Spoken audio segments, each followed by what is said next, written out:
hablando con nosotros sin censura. Déjeme pasar con otro amigo que ya llegó también para aportar sus reflexiones, sus opiniones, sus comentarios a Sin Censura.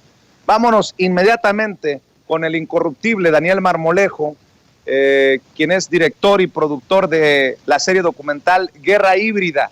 El incorruptible Daniel Marmolejo ya llegó para hablar con nosotros sin censura. Querido Daniel, ¿cómo te va? Muy buenas tardes.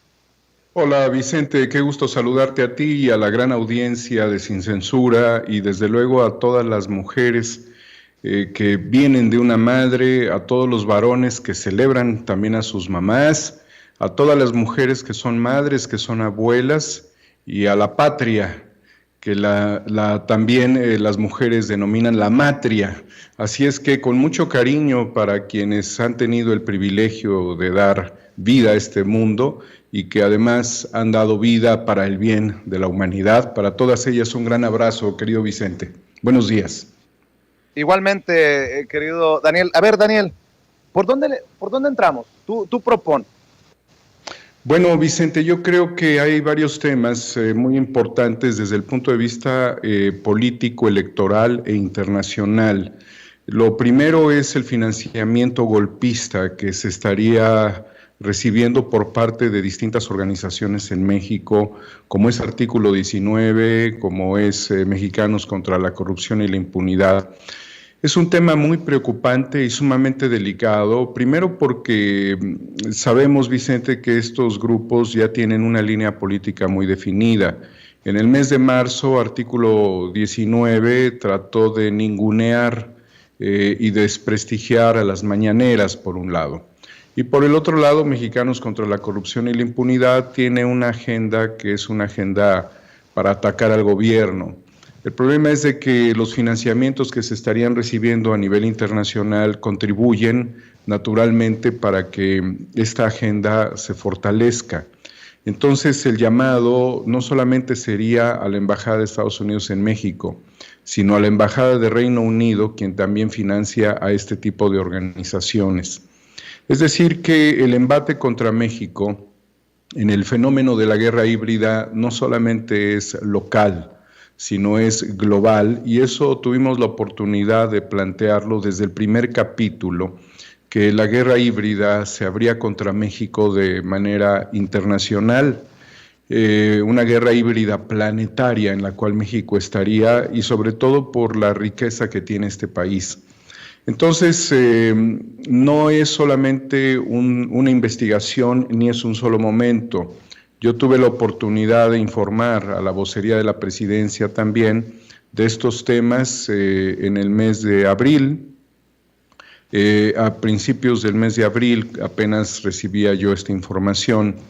Las estrategias son muy diversas, estrategias para tomar el control de las mañaneras, estrategias para controlar el INE, estrategias para infiltrar al partido político Morena, estrategias de fake news, como muchas de las que se señalan aquí, y también existirían estrategias distractoras, querido Vicente, en donde nos van a poner cuestiones un tanto escandalosas y estúpidas, con las que van a buscar llamar la atención mientras ellos hacen las tropelías. Muchas cosas suceden los fines de semana, muchas cosas suceden en las madrugadas, y justamente mientras estas cosas suceden, nosotros pudiéramos tomar un carril equivocado dentro del análisis y la reflexión de este país, mientras se manipulan las estrategias para el PREP, por ejemplo, como lo que ha señalado, que es un tema muy complicado porque definir tendencias no determina el resultado de una elección, pero sí determina conflictos electorales y la lucha por el posicionamiento político de cara a menguar a los adversarios. Este tema de los programas de resultados preliminares no son nuevos, marcan tendencias y también son utilizados para tratar de justificar ciertas variaciones y anormalidades dentro del comportamiento del proceso electoral. Lo hemos visto en Estados Unidos también. Actualmente hay comisiones investigadoras en este momento trabajando para hacer recuento de votos ante diferentes cuestiones anómalas del comportamiento. Pueden entrar miles de votos por un lado y no tienes votos del otro candidato, y esto a través del PREP van a buscar necesariamente primero menguar el ánimo y después imponer una estrategia bien coordinada, bien agrupada. Lo que se ha llamado desde la presidencia de forma categórica, y esto es necesario de reflexionar, categórica, obviamente con la presencia del presidente al frente de estos señalamientos a la propia Embajada de Estados Unidos, y yo diría que se tiene que ampliar a la Embajada de Reino Unido. Vean los presupuestos que tienen. Muchos de estos presupuestos también están vinculados a Open Society, la empresa de la fundación de George Soros, y tienes entonces capitales locales, capitales extranjeros, todos apostando a que la cuarta transformación no se dé. De tal suerte, querido Vicente, que el presidente, al hacer esto de forma directa y en una mañanera, está llamando la atención sobre algo que nosotros anticipamos desde hace casi 2 años, que es la guerra híbrida. Sí, en muchas ocasiones llamamos la atención, y varios compañeros, recuerdo a Hans Salazar, recuerdo a Carlos Domínguez, le mencionaban al presidente el tema de la guerra híbrida, y yo también se lo mencioné en algunas ocasiones. Hoy se confirma por parte de inversiones de capitales. Molesta mucho, Vicente, que empresarios que no necesitarían dinero, fíjate lo que te voy a decir, empresarios que no necesitarían dinero para pagarle a despachos de abogados, para realizar lawfare contra todas las estrategias del gobierno, estén recibiendo presupuestos de embajadas de países extranjeros. ¿Esto qué significa en el fondo? Que estamos viendo que la alineación golpista no solamente es una cuestión de interés local. Cuando se le preguntó al presidente por parte de un periodista si habría interés de Estados Unidos de hacer un golpe en contra de México, el presidente señaló que no. Pero la historia siempre también, porque también él ha mencionado el golpismo del 73 en Chile, demuestra muy claramente la posición del embajador de Estados Unidos en Chile. La ejemplifica también al embajador de Estados Unidos en Naciones Unidas.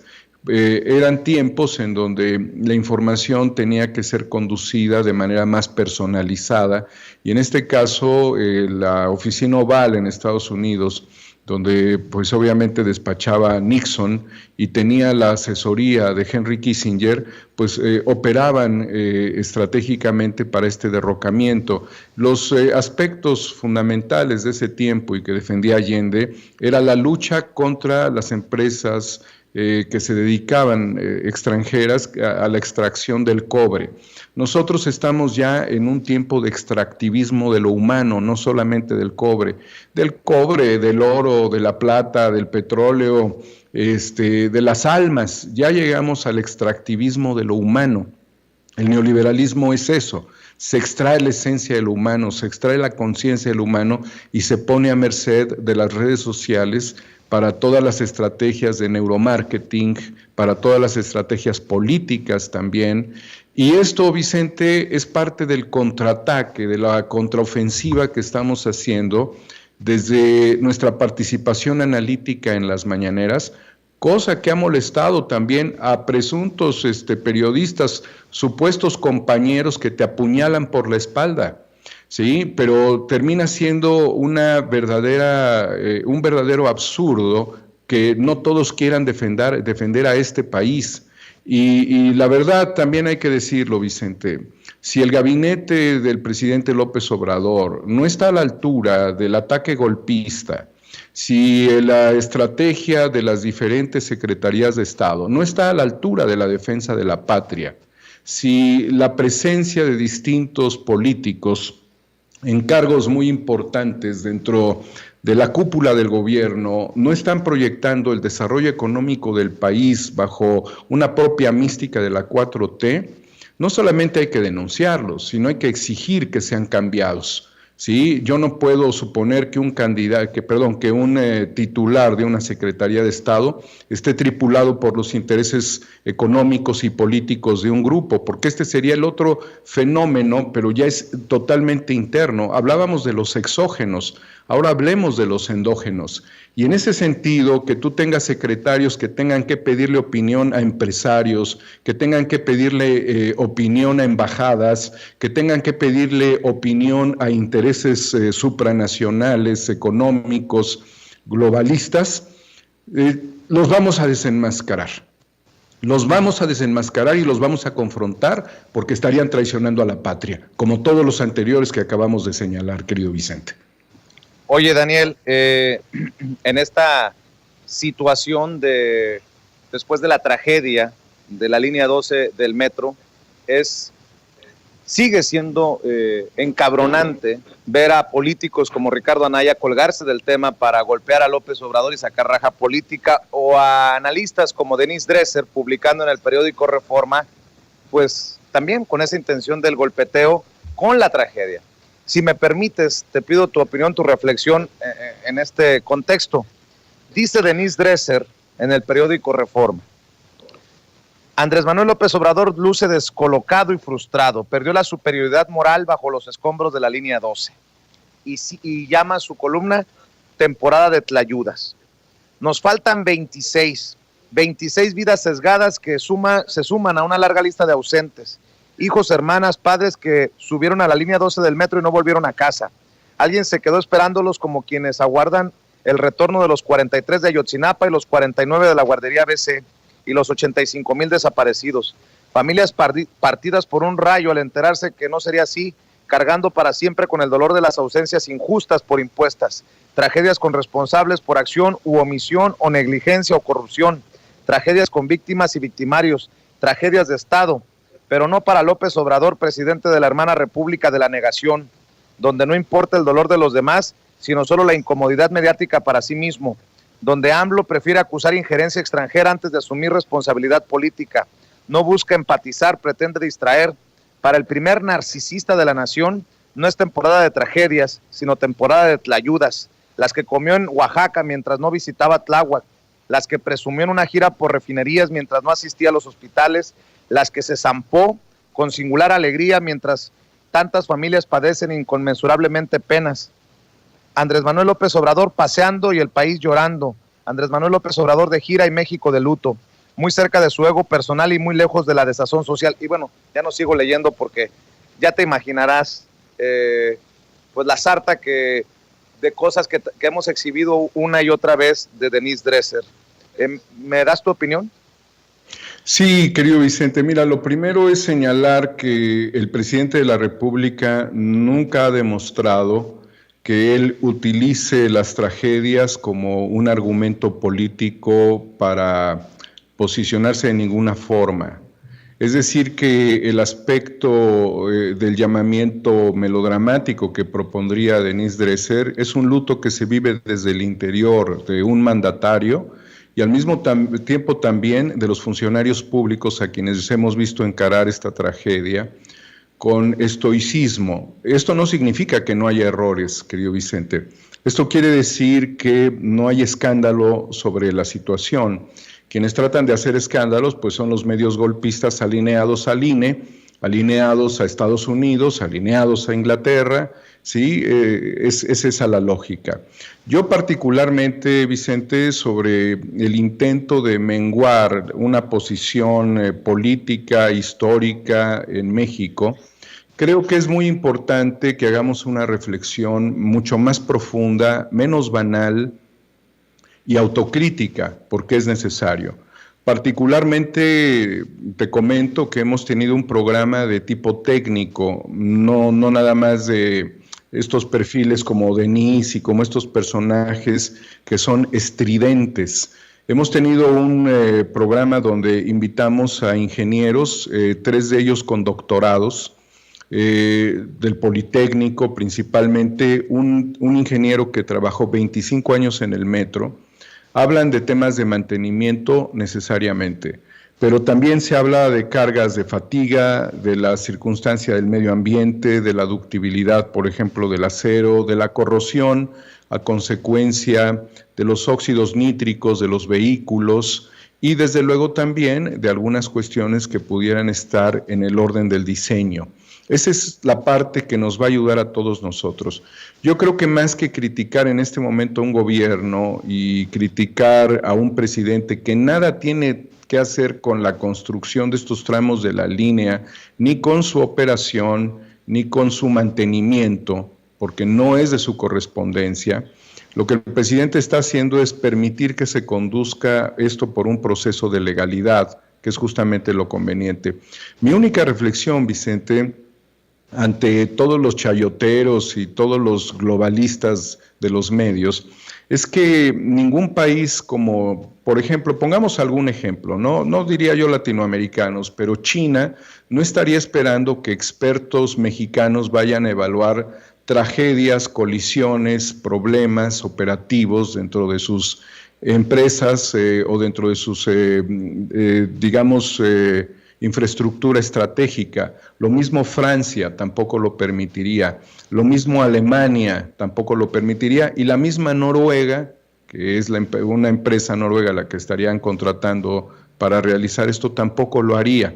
Entonces, no hay que asumir necesariamente el criterio de que si ingenieros mexicanos lo realizaran, se prestaría esto a la corrupción, porque hemos hablado con muchos de ellos quienes valoran necesariamente la probidad y la ética dentro de la circunstancia de la formación de los ingenieros mexicanos.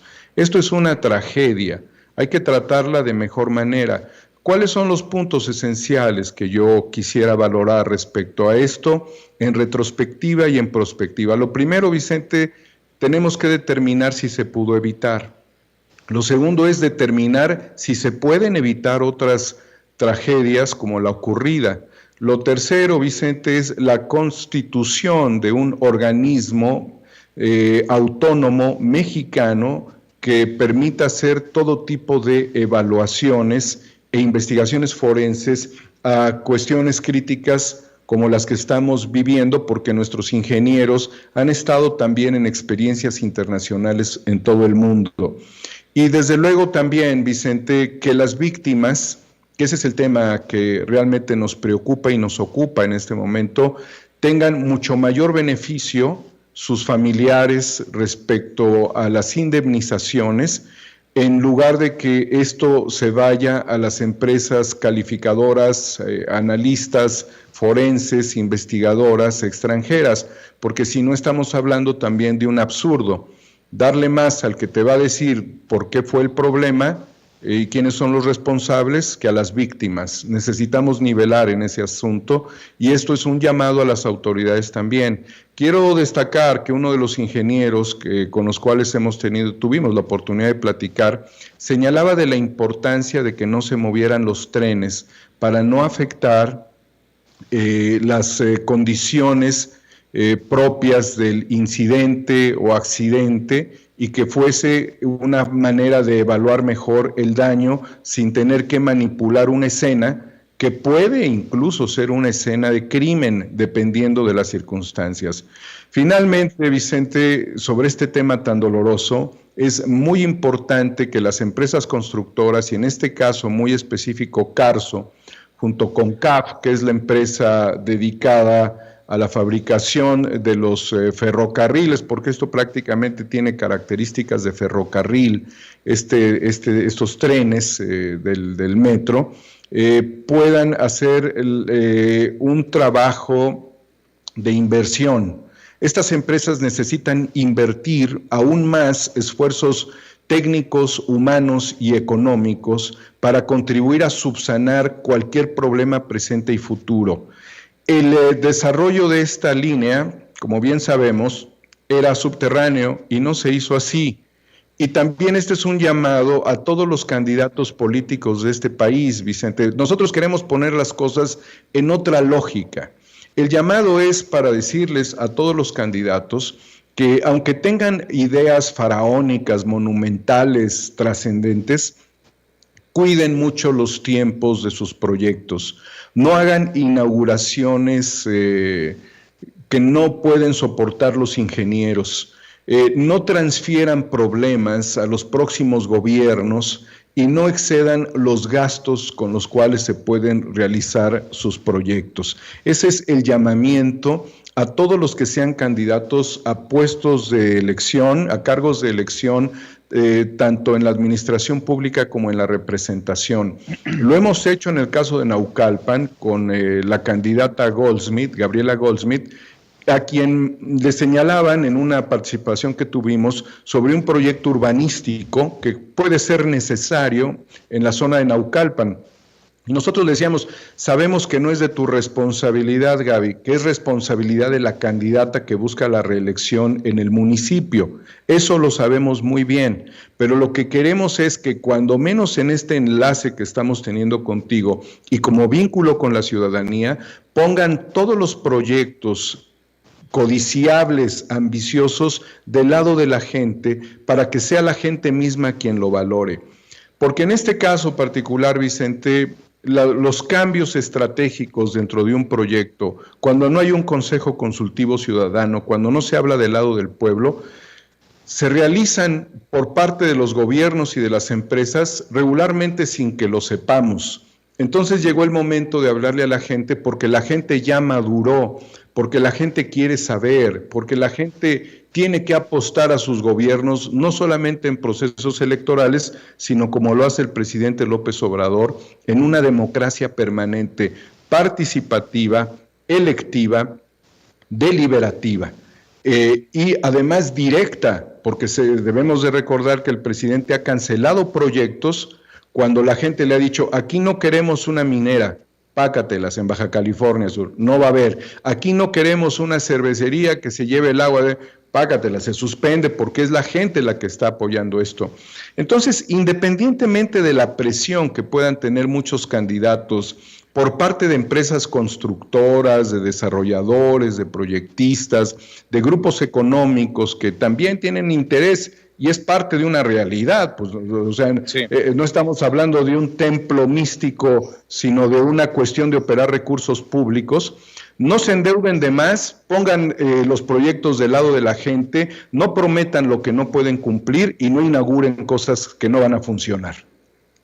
Oye, y ya que estamos hablando de esto, Daniel Marmolejo, grábenos, don David, porque salió a colgarse de la tragedia para sacar raja política carroñeramente. ¿Quién más? Riquín Canallín, Ricardo Anaya, este personaje que dice que anda recorriendo 1000 municipios de México en plena pandemia, dice que la tragedia de la línea 12 se debe a la ineptitud. Si me permites, Daniel, vemos y escuchamos a Ricardo Canalla y claro, lo comentamos aquí en Sin Censura. Que no nos quieran engañar. La tragedia de la línea 12 del metro no se debió a un desastre natural o a un accidente que no se pudiera prever. A las cosas por su nombre. Se debió única y exclusivamente a la ineptitud de quienes no hicieron su trabajo y de quienes tomaron decisiones equivocadas. En marzo del año pasado, chocaron 2 trenes en la estación Tacubaya. El 9 de enero se incendió el centro de control de la línea 6. El 23 de abril hubo un incendio en la línea 4. Ya había señales de alarma. Antes que nada, quiero reiterar mis condolencias a las familias que hoy viven un dolor que nadie debería experimentar. Nadie debería tener que pagar con la vida por la ineptitud de un gobierno cuya principal responsabilidad es protegernos. Y no se trata de hacer leña del árbol caído, sino de entender qué pasó para asegurarnos de que nunca vuelva a ocurrir. Y la lección es muy clara. La lección es que la ineptitud mata.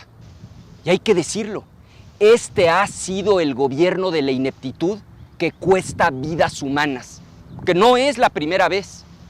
Que no se nos olvide la ineptitud de decir que no pasaba nada con la pandemia. Hay que abrazarse, no pasa nada. Esa ineptitud ha costado alrededor de 500,000 de vidas y no tenía que ser así. Por su ineptitud en el funcionamiento del sistema de salud, más de 1,600 niños con cáncer han muerto. Los padres cuentan más de 900 días sin medicamentos oncológicos para sus hijos. Esa también es ineptitud que mata.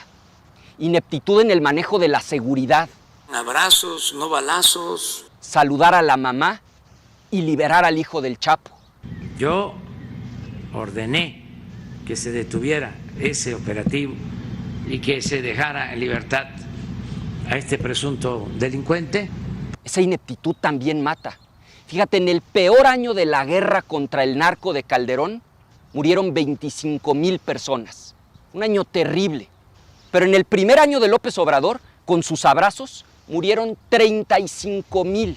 En el segundo año otras 35,000. A ver, Ceci, creo que ya escuchamos lo suficiente. Daniel Marmolejo, sigue esto que se denomina como la necropolítica y asustar a la gente con muertes, hablar de muertes, sacar raja política de muertos. Y luego dice, fíjate, la irresponsabilidad, la falta de empatía que supuestamente tiene Ricardo Anaya. Dice, no es echarle, no es hacer fuego del árbol caído. Pues no, que estamos hablando de vidas humanas, no que estamos hablando de las víctimas. Árbol caído, hacer leña del árbol caído, no, pues yo no sé cómo entender a este personaje que, por cierto, sus discursos suenan a lo mismo, a los buitres políticos, Daniel Marmolejo. Hay que acostumbrarnos, Vicente, a que la retórica de ellos no va a cambiar, porque la única oportunidad de construir una oposición a partir de la tragedia les da a ellos determinada certidumbre de continuidad. Es decir, ellos no han construido una oposición a partir de las ideas. Lo ha señalado muy bien, son la necropolítica mexicana, que es parte de lo que se inaugura durante el periodo de Felipe Calderón, que es un periodo neoliberal y de política de la muerte. Era pues prácticamente este país sometido por el crimen organizado desde Palacio Nacional. Esta es una cuestión muy terrible en el mundo, inédita también, porque antes se daban persecuciones selectivas y con Calderón fue el sálvese quien pueda. Naturalmente, la manera en la que un personaje tan insignificante como Ricardo Anaya puede reconstruirse políticamente y volverse el Robocop de la justicia es a partir del dolor, de la tragedia, porque también te demuestra que son personas sin sentimientos. Vicente, yo abrazaría hoy mismo a todos los que han hecho posible el desarrollo y el proyecto de México en el medio de circunstancias de corrupción o de cuestiones que incluso tienen que ver con estirar la liga del presupuesto o hacer cosas extraordinarias en materia de ingeniería, como ha sucedido durante décadas con Pemex, que ha sido desindustrializada. Yo llamaría básicamente a desmontar a través de la razón y de la humildad cualquier posición negativa de cara a una tragedia, porque nadie abona a la tragedia al no ser que sea un psicópata, como Calderón, que ahí sí está muy definido. Aquí la cuestión, el resultado racional puede dar distintos tipos de respuestas a las necesidades de justicia que tiene este país y sobre todo en cuestiones dramáticas como las sucedidas. Obviamente necesitamos una coraza y no necesitamos tampoco hacer una defensa a lo que no tenga un sustento técnico, a lo que no sea indefendible y a lo que sea inmoral. Eso no estamos obligados jamás a hacerlo, pero lo que no debemos de permitir como nación es que personajes sin ideas, sin escrúpulos, que viven de apretar la sangre de este pueblo a través de este tipo de discursos incendiarios, se detengan. En el fondo, Vicente, tenemos que entender cosas que suceden en el mundo y comparar. Lo que estamos viendo en Colombia es un gobierno represor y fascista.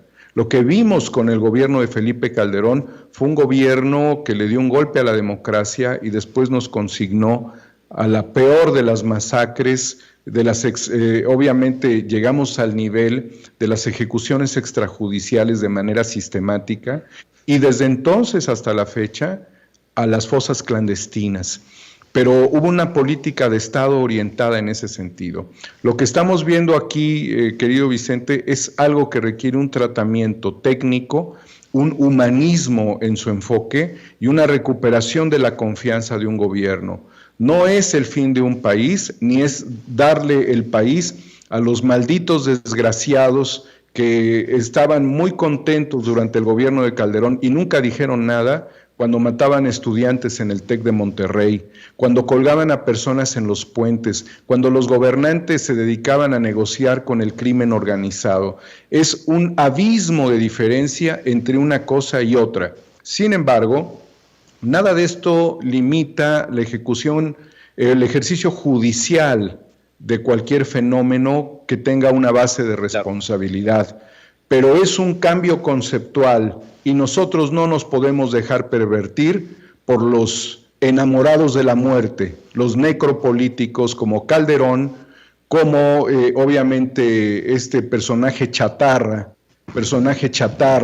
minúsculo conceptual, que es Ricardo Anaya, y contra los carroñeros mediáticos. Es diferente el concepto, es diferente la situación, y esto nos obliga como nación, primero, a saber que ellos no tienen otra carta que barajar y nosotros a lograr establecer estrategias que nos ayuden a que los gobiernos sean más funcionales y más seguros. Lo que estamos buscando es la seguridad en los sistemas, pero no estamos luchando contra un gobierno represor, no hay que confundirnos.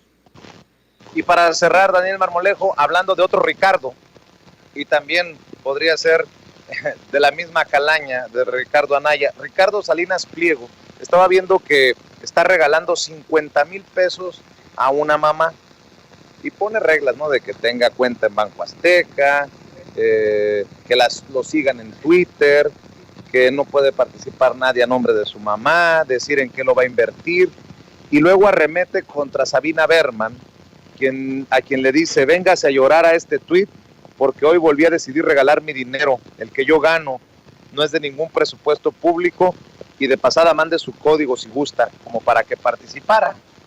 Bueno, este fin de semana estaba leyendo, como lo hago continuamente, lo que publican colegas como Sabina Berman, personajes como Sabina Berman, y habla de la posibilidad de estar con su influencia y con su gente, Ricardo Salinas Pliego, construyendo una posible imagen que lo llevaría a buscar ser presidente de México, de ese tamaño. ¿Qué piensas de este personaje, Daniel, y de esta posibilidad de la que habla Sabina Berman, que a mí en lo particular me generó toda clase de malestares, agruras, hasta hipo, del coraje? Habla Sabina Berman de la construcción de la imagen de Ricardo Salinas Pliego, y si me permites, solamente 1 o 2 párrafos. El tristísimo accidente de la línea 12 del metro de la Ciudad de México, escribe Sabina Berman en el Universal, tiene encendidas las bocinas de la oposición a la 4T.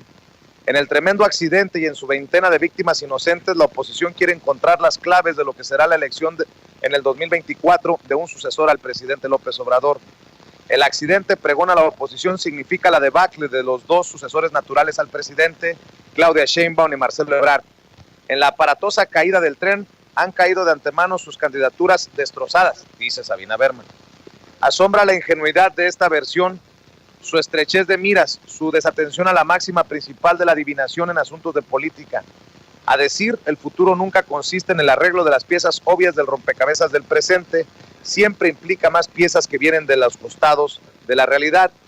Mientras estamos absortos en la tragedia de la línea 12, en los costados de la realidad sigue construyéndose la candidatura de un empresario con reciente afición al espacio público. Ricardo Salinas Pliego, un hombre que un día sí y otro también, trabaja en perfilar una imagen disruptiva cifrada en 2 premisas: soy rico y soy banal. Es decir, soy un ejemplo de cómo trascender las dificultades materiales de la vida a través del dinero y el desdén al peso del sufrimiento ajeno. ¿Cómo ves, Daniel, para cerrar tu reflexión? Querido Vicente, si tuviésemos que ponerle un adjetivo a Ricardo Salinas Pliego, yo le pondría el de narcisista diabólico. Él tiene un Dios que es el dinero y con eso él está acostumbrado a manipular. Desde el punto de vista conceptual, el Dios que él tiene es el valor que se autovaloriza. Sobre el valor que se autovaloriza, darle 50,000 pesos a alguien es ofender a ese al que se lo da. No es ayudarlo a transformar su vida, ni es ayudarlo a ser un ser humano feliz. El dinero se puede dar, se puede regalar, se puede compartir, se puede multiplicar, pero la fijación de Ricardo Salinas por el poder ya es una fijación de un narcisista de tendencia maligna. Es un personaje además diabólico, no es un personaje transparente. Mira quiénes eran sus cuates, ¿sí? Mira quiénes eran sus socios proyectistas. Luis Cárdenas Palomino, ¿sí? ¿Quién era el otro? Andrés Roemer, ¿sí? Yo he señalado de manera permanente que en esos lugares donde él opera, donde opera con enormes equipos de abogados, está dedicado a partirle la madre a todas las personas que pueda, a exprimirlos al máximo, desde a los abogados mismos hasta los que los abogados ayudan a destruir, a exprimir. Es un rentista diabólico. Que tenga aspiraciones, que las tenga. El grave problema de estos personajes es cuando son descubiertos en su alma destruida. Tienen el alma destruida, Vicente. Tienen una guerra civil interna en su lucha por el poder, por la trascendencia, y además en el fondo de la realidad, darle 50,000 pesos es una mentira a él mismo, porque en el fondo son indolentes. Ellos no quieren que tú les compres un producto, ellos quieren que tú les hipoteques tu propia vida y toda tu cartera por el resto de tu vida. Ese es el mayor prodigio de los neoliberales, el que te tengan sometido, el que te tengan controlado. Por lo dicho anteriormente, que se multiplique 1,000,000 de veces lo que acabo de decir, 10 millones de veces, 30 millones de veces, 120 millones de veces. Esta gente no merece el control de este país jamás, porque perderíamos el rumbo absoluto en el enriquecimiento brutal de personas sin alma. Bien dicho, Daniel Marmolejo. Y para cerrar, hay que invitar a la gente para que se sume a tus seguidores en Twitter, en @HomoExNovo, y que se sigan suscribiendo a 4A República, tu canal de YouTube, por donde precisamente están hablando, están expresándose los incorruptibles, y en donde también la gente puede ver los 3 primeros capítulos de Guerra Híbrida. 4 con número, 4A República. Ya mero llegamos a los 100,000 suscriptores, Dani. Ya mero llegamos humildemente, querido Vicente. Yo me siento feliz de humildemente avanzar de uno por uno, porque además las comunidades que nosotros tenemos, y tú lo vives, Vicente, el equipo de Sin Censura lo vive, el equipo de, Lord Molécula, todos los independientes que estamos tratando de construir un enfoque y una visión distinta, tenemos un vínculo muy directo con las comunidades que creamos. Yo creo que esa es la gran ventaja. Por eso cuando va Meme, cuando va Hans, cuando voy yo, cuando vamos los independientes a las mañaneras, pues lo único que tenemos es unos cuantos pesitos en la bolsa y un montón y un chingo de ánimo por hablar de nuestro país y por defender lo que es nuestro. Gracias por acompañarnos en 4A República y en HomoExNovo. Y eso sí, Vicente, no nos falta amor por el prójimo, y ante el dolor y la tragedia, la solidaridad. Y mi cariño de siempre para ti y para todo el extraordinario equipo de Sin Censura, Vicente, y para todos los grandes partícipes de tu audiencia, que es una de las audiencias críticas. más sensibles y comprometidas que hay en México y en Estados Unidos para México y en Europa para México y en Sudamérica para México, del mundo para México. Gracias por esta oportunidad, querido Vicente, y mueran los narcisistas diabólicos fuera de este país. No los queremos, no los necesitamos. Gracias, Daniel Marmolejo. Estamos al pendiente. Daniel Marmolejo, el incorruptible Daniel Marmolejo, hablando con nosotros sin censura. Y señoras y señores, en este circo de la política mexicana,